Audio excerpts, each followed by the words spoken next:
Scott, I read your article on Georgia with a heavy heart. Ye shall hear of wars and rumors of wars. Since the Georgian parliament has caved in to the mob, how do you see this being played out? Well, I don't know if they caved into the mob. That's a little cynical. This was a setup. I mean, if you take a look at it, the demonstrations took place. The people that were doing the demonstrations were all basically, really got it, all basically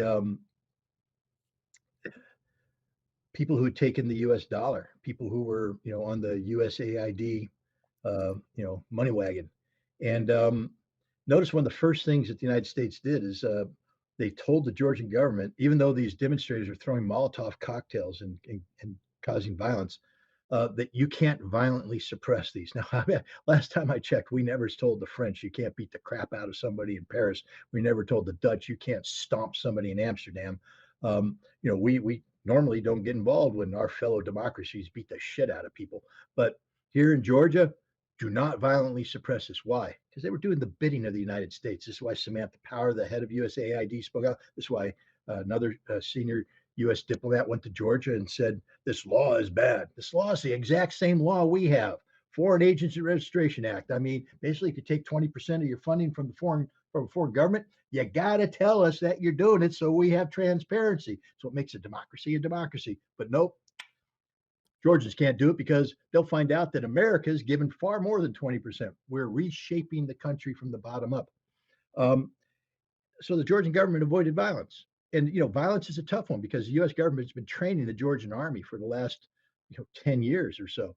And, many of those officers are loyal to the United States, maybe not loyal to Georgia. The last thing you want is a civil war. So they did the right thing. They backed down. But now look what's happened. Now that they backed down, and again, I don't want to get in too much trouble here, but Georgia got in a little bit of trouble last year sometime when there was a gay pride parade and the Georgian conservatives came out and said, ain't going to happen in our city. Now, I'm not saying that's good for America, but I'm saying we shouldn't be telling the Georgians how to think. Small nation, very insular, conservative, family values, all that kind of stuff. They stomped that down. I'm not saying that's good. I'm just saying that's what they did. And that's one of the things that's happening here is we have this cultural divide. You have a lot of Georgians that aren't happy about diversity and LGBTQ and all this kind of stuff that we're promoting with a heavy hand. And today there was a big demonstration of these conservative Georgians coming out and saying, no, that's not who we are. That's not what we are. That's not what we want. That's not the vision of our Georgia. And that demonstration wouldn't have happened if the Georgian parliament hadn't, backed out. So I think the Georgian parliament is playing a bigger political game than simply passing one law. Everybody knows what's going on. Everybody knows all of those NGOs were taking the American dollar. And now it's all out in the open. And I think you're going to see conservative Georgia stepping up and doing it. But it's a dangerous time. There's a Georgian legion in Ukraine that was brought in these Ukrainian fighters, and they were getting ready to go off and provoke a fight with the Abkhazian and South Ossetians. Dangerous time. Sergey from Vladivostok, Russia. How do you see your book tour through Mother Russia? I live in the far east of Russia and would love for you to stop by. Well, Sergey, let me tell you, buddy, Vladivostok is on the list. So if it goes down as planned, there will be an event there, and I certainly hope to see you then. All right. Maybe you can enjoy a bottle of Georgian wine with him. Who knows? They have Georgian restaurants throughout Russia, right? They do everywhere. Yeah. All right. Next, we go to Baltic mollusk from the Crimean shores. Should Georgia and Armenia apply to join the Russian Federation? No. Georgia is an independent nation. Armenia is an independent nation. They're sovereign peoples. They don't need to be part of the Russian Federation. I don't know if Russia wants them as part of the Russian Federation. But I think Russia would like to have them as, part of a, economic union. There can be some sort of union arrangement with Russia, so that they are economically cooperating with one another. That'd be to the benefit of Georgia. I think there can be political coordination on foreign policy because foreign policy impacts economic policy. I have no problem with Georgia, becoming close to Russia and becoming part of the Russian orbit, as it is geopolitically natural for Georgia to do. It's not natural for Georgia to be in the American geopolitical orbit. sort of natural to be. That doesn't mean that American Georgians can't be friends. Georgia, that's why Georgia should be independent. That way it can do what it wants to do. Russia's made it clear it has no problem, or at least it had no problem with nations who want to join the European Union. Feel free. I mean, but you're joining a sinking ship. The Russians and the Chinese right now have this thing called the Trans-Eurasian Economic Union that's taken off. And the last time I checked, Georgia's sort of closer to that part than they are to the European part, and they might do better having very good relations with Russia. That doesn't mean you have to turn your back on Europe. There's no reason for that. But there's nothing that says you can't be friends and good neighbors to everybody. You don't have to pick sides. And that's why I think it would be better for Georgia to be an independent nation. And same thing with Armenia. Armenia is playing a dangerous game, trying to walk away from the CSTO, which is a military alliance right now, while they're picking a fight with Azerbaijan. You might find out what it means to be truly alone, and that's not a good thing when the big neighbor to your south in the east and the west is Turkey. Armenia and Turkey don't have a history of very good relations. So, being a friend with Russia, has its perks. Next, we go to Bulgaria and Ilyan Stanchev. Who's ever in charge of these things should make a bigger distinction between the capital I and lowercase l. Can you work on that for me, Scott? You're the weapons inspector. I'm working on it, yeah. Yeah, I always find that disturbing. Just how damaging was Hollywood's superficial representation of Russia and Russians for all these years for today's perceptions of Americans about Russia? Well, I mean, one only has to look at the Sunday night's Oscars and the documentary that won, Navalny. Just a total absurdity, pure propaganda, garbage documentary film. But it won the Oscar. They wine, dine, feted, and most Americans watching are saying, yeah, that's an accurate representation of what's going on. Navalny's the man, Putin's evil, et cetera, et cetera. This is just, it's typical of how we've done this. I mean, I'm thinking about writing I haven't written it because I don't like to air too much dirty laundry of the country and the public, but Navalny's a CIA asset, and I can prove it. And it's very easy to prove. I wouldn't be giving away classified information. You just have to look at what's there, and you realize, 1 + 1 = 2, and 2 + 2 = 4. And Navalny works for the CIA, and yet we ignore that. We pretend he's some sort of voice of democracy. He's not. He may have been at one point in time when he first started out in his anti-corruption, but when he was taken into that Columbia Fellowship, when he came to the United States, and next thing you know, he's got a U.S. intelligence agent, community mentor who's advising him.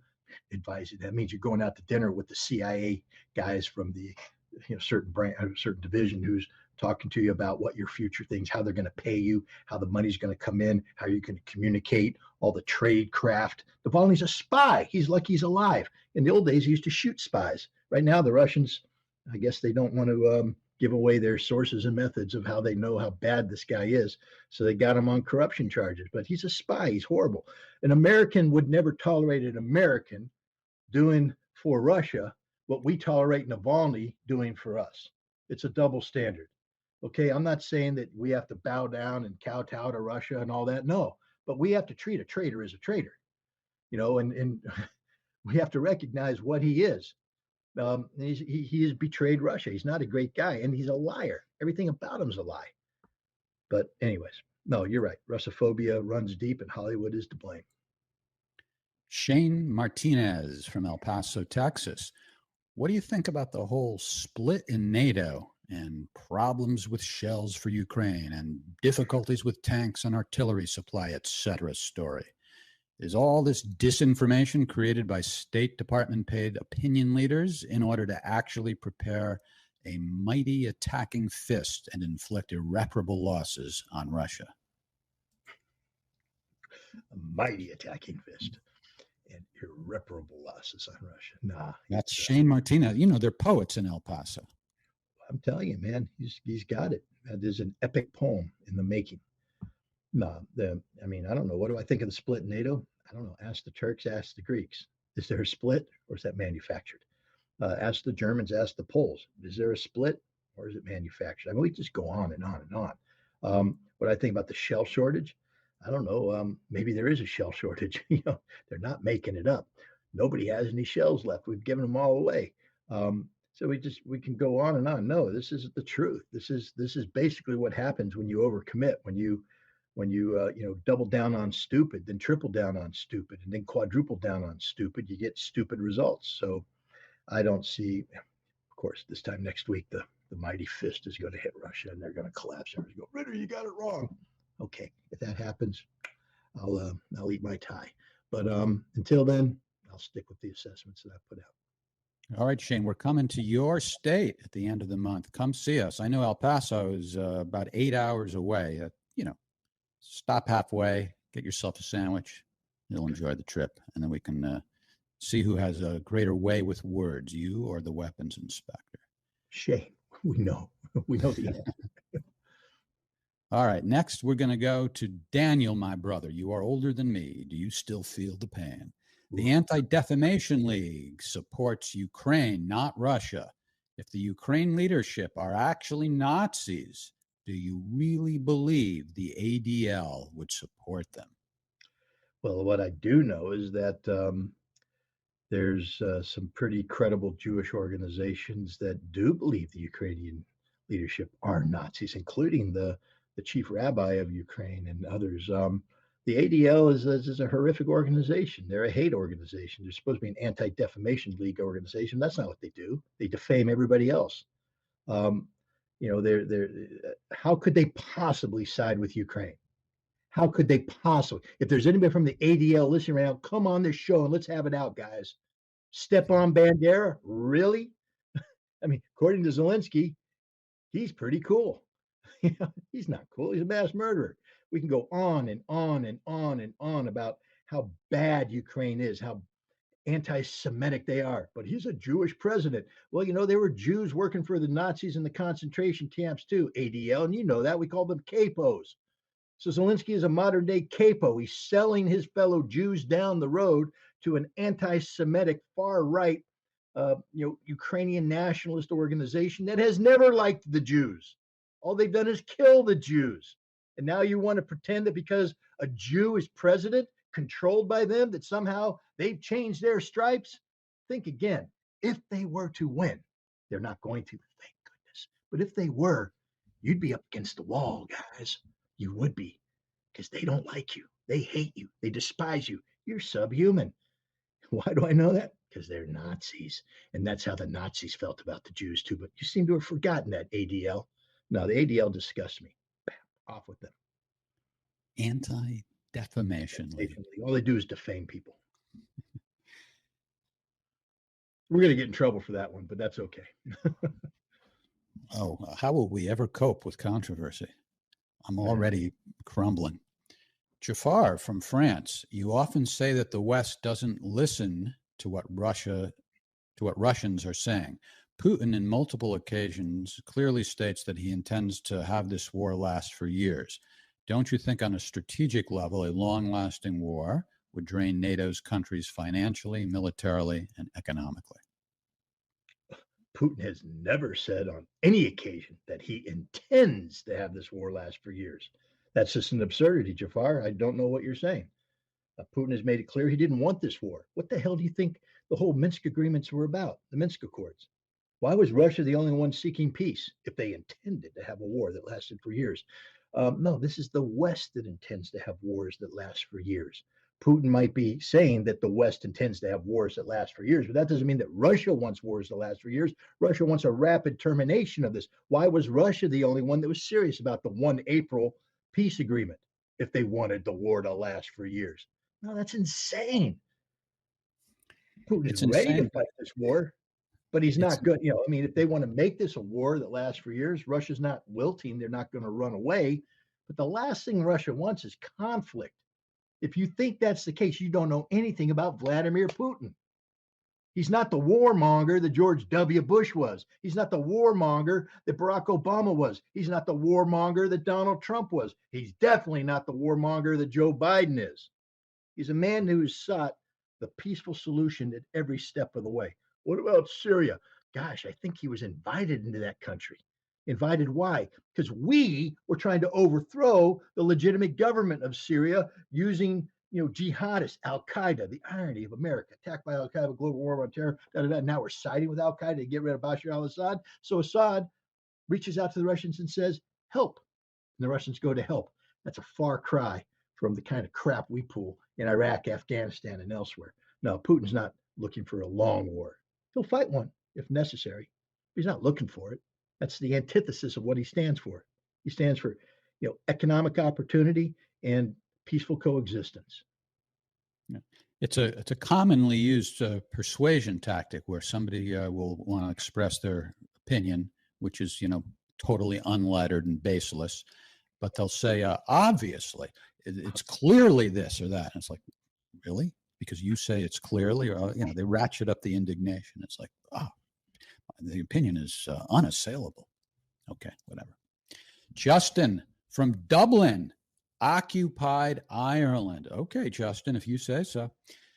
You say this war will be over this summer. Pretend you're a neocon. How would you drag this war out another year without causing World War III? First thing I do is I wouldn't sacrifice 20, 30, 40, 50,000 troops in Bakhmut. So there's that. I'd get out of Bakhmut. I'd consolidate my reserves. And then I'd encourage the Ukrainians to begin a slow, painful fighting withdrawal. I'd pick a line that we're gonna defend on, maybe the Dnieper River, but I wouldn't give up terrain easily. I'd make the Russians pay. I'd make them come in, and I'd yield. If they overextend, I'd punch them with a brigade here. I'll punch them with a brigade there until the Russians find out that it's fall now. And now they're up on the Dnieper River, but they don't have a chance to get over the Dnieper River. And so now we've solidified that defensive line. And then I'm praying for the West to start kicking in that defense industry thing. All those artillery shells I ran out of need to start coming in. And now we fight a war of attrition on the Dnieper River. And that's how I could make this thing last another year. Fortunately, Zelensky doesn't think that way. And whoever's advising him isn't telling him the right thing. And so he's going for the big battle in Bakhmut. You're going to burn through all his reserves. When that you're going to burn through his artillery shells. When that happens, the Russians, war's over in summer. It ain't going to be easy. When I do this, that doesn't imply that it's easy. That's just my way of saying 10,000 Russians die, 400,000 Ukrainians die. A lot of people are going to die. There's a lot of fighting left. It's not, by any sense of the imagination,